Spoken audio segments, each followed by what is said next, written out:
Hello and welcome to This is Kadikoi podcast. Today I am joined by Yukis and possibly Ilkay if he wakes up. So, Fenerbahce finally announced the signing of Aatif Chahechouhe yesterday, and how do you feel about this, Yukis, us signing him? Very good. I feel very good about it. I've been waiting for it for more than a month, I guess. He's the one player I really wanted to see in Fenerbahce. After we, they got relegated, and I saw how much passion that guy has inside him. So I thought that this sort of players we need to have in Fenerbahce. His record is really good. He has scored every season he has been in Super League. So I look forward to see him on the field. Yeah, as do I. I mean, it's been a long time. We've been waiting. I think that it's just we're just waiting for his transfer to be announced. But then it's definitely it'll be a good signing, good addition to the squad. Obviously another big bit of news was today Besiktas signed Gökhan Gönül, and obviously lots of fans were annoyed at this, him moving to such a big rival, really. How do you feel about the whole sort of procedure, and now that he's finally signed for them? How do you feel about Gökhan? Well, I wouldn't like to hate him or he's been a good servant for us for 9 years. But to go to the rival club, never too classy. He could have chosen from many other clubs. As far as I know, there were some Premier League clubs and even Barcelona after him. So I don't know why to choose the rival team. That's something I don't understand. Yeah. So I'm not really. I'm not feeling too good about it, but I don't want to, say it. I want to stay classy, so I don't say what I really feel now. Yeah, I understand. I mean, personally, I think my anger's sort of faded, I guess, a bit. I mean, I've known for so long he's going to move there, but I think looking at social media today, just there's been like a lot of hate for him, and which I wouldn't really say is necessary. I mean, obviously, we can feel betrayed as Fenerbahce fans, but if we sign Van der Wiel, which is very likely, I think he's probably going to be as good as Gökhan. Gökhan is I think he's got his own. He's getting old and stuff, and he's demanding quite a high wage, so could be a blessing in disguise. We have to wait and see, really. But I do understand why fans are annoyed, like as I said. But it's just, I mean, I've liked him for so long. It's quite hard to kind of feel, like properly angry at him. Maybe, I mean, maybe if he moved to Galatasaray, I might have been a lot more annoyed than I am now.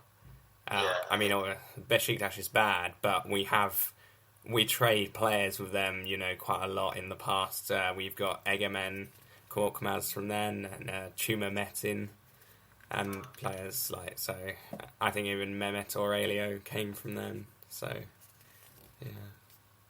Yeah. Galatasaray would have been much worse. So I hope he will do well, but I hope Besiktas won't. Let's say so, or at least that we do better than they do. Yeah, or maybe they can do well in the Champions League, yeah, and help Turkey, but in the league, not do as well. Also one of our supposedly new signings, Roman Neustadt, or however you say it, I'm not sure. Me and Ilkay and we had this problem in the podcast before. Me and Ilkay didn't know how to say it. But obviously there was the terrorist incident at the Istanbul Ataturk airport, and he was there just an hour before, so I'm guessing he's feeling very lucky. He's definitely probably feeling very affected by that recent sort of act. But yeah, I mean, do you think it's was it his luck that it's going to be, I think might be feel a bit closer to Turkey if he does end up signing for us, because he's already just felt terrorism as soon as he landed, in a way. Yeah. Terrible accident, not accident, but an act of terror.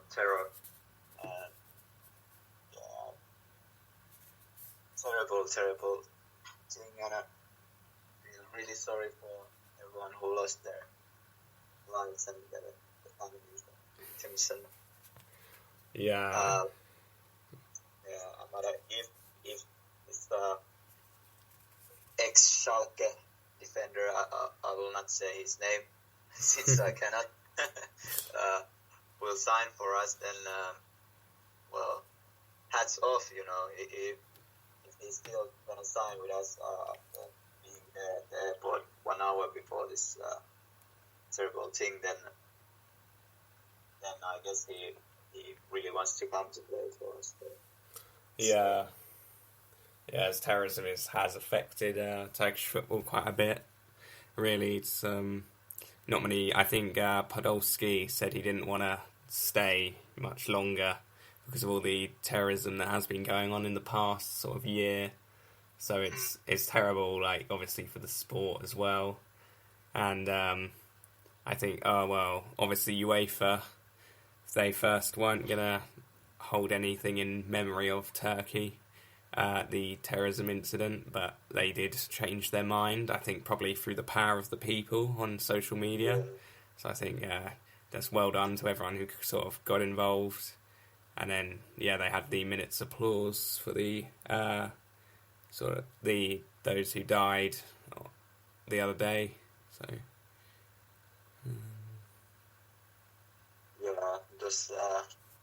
it was a bit weird that they first weren't going to have this minute of silence or this anything for the memory of the victims. So it's the right thing to have it. Probably it was because of the pressure from social media. Yeah, I mean, continue. Yeah. So, just going to say the same thing that you said. The people were active there. Yeah. I mean, what I think, at first I thought,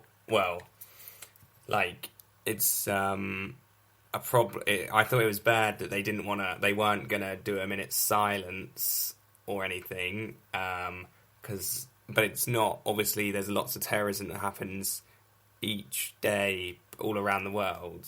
But what the worst thing I thought was for their reason, because they said they weren't going to hold any recognition of the act in a way because Turkey were no longer in the competition. So that's pretty much them acknowledging the terrorist incident, but then just ignoring that anyone died. Like, it's just because Turkey are out, like, oh, sorry that, we didn't score more goals, so your loved ones aren't going to be remembered or honoured on the sort of international scale. But yeah, so I think that was just a really weird reason, and luckily they did change their mind. Yeah. So I guess we will soon sign some more players in the coming days. I mean, we're meant to, I think, obviously Van der Wiel and Roman Newstatter, and maybe even Emre Tashdemir are expected to sign. So do you want to say anything about these 3 targets we have? Well, I think they all would be quite good additions. Gregory Van der Wiel, I'm not sure if he is world class. He's okay, but he would do the job. And as a free agent, I think he's one we should go for. And the Schalke defender, I cannot wouldn't say that I have seen him playing too much, and what I saw that he's also like a defensive midfielder. He has played more as a defensive midfielder, but yeah, probably he will be pretty good signing as well. And I also saw some rumors that we are after new number 10 after now when Diago went back to Brazil, and there was this Twente guy Hakim. But he might be a bit too expensive for us unless we are gonna sell Nani or someone else. Yeah, I mean, I think because the FC Twente got relegated because of financial issues, I think he might be a free agent. I'm not sure. So I think it will just be probably his wages that the issue. But yeah, I think he's always a possibility. We haven't been really linked with that many number 10s recently, or they don't really say the name. It's just they say we are going to sign a number 10. Yeah. But yeah, one thing I forgot to say earlier. So Nani. Well, as Yildirim says, he's supposedly going to be sold to Valencia. So, do you think this is it good decision to sell Nani, or is it a bad one? Well, if there is this clause in his contract that we need to sell him for 8.5 million, then I guess it's up to Nani.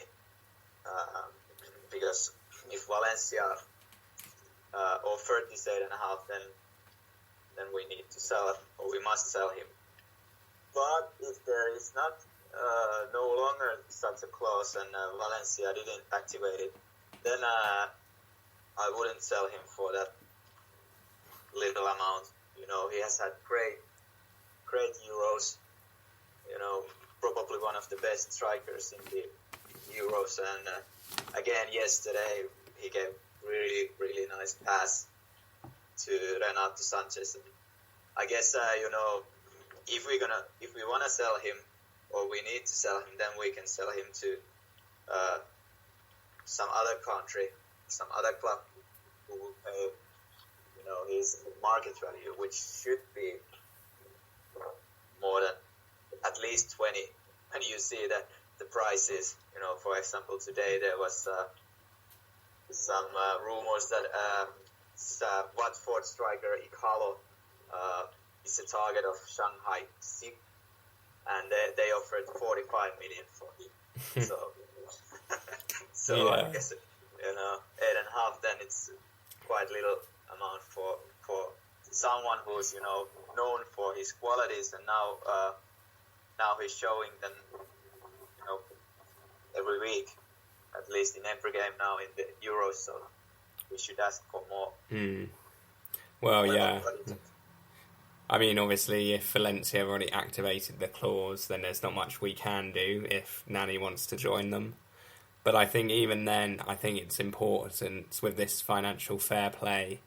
I think we probably need to sell him as quickly as possible in order to get in players like a new number 10. We're waiting for money in order to sign one, really. And because we have, I think both me and you have said on the podcast before, we want the squad to be ready before, the Champions League qualifiers and already. So I think it probably would be wise to sell Nani. But yeah. Anything you want to say for the end of this podcast?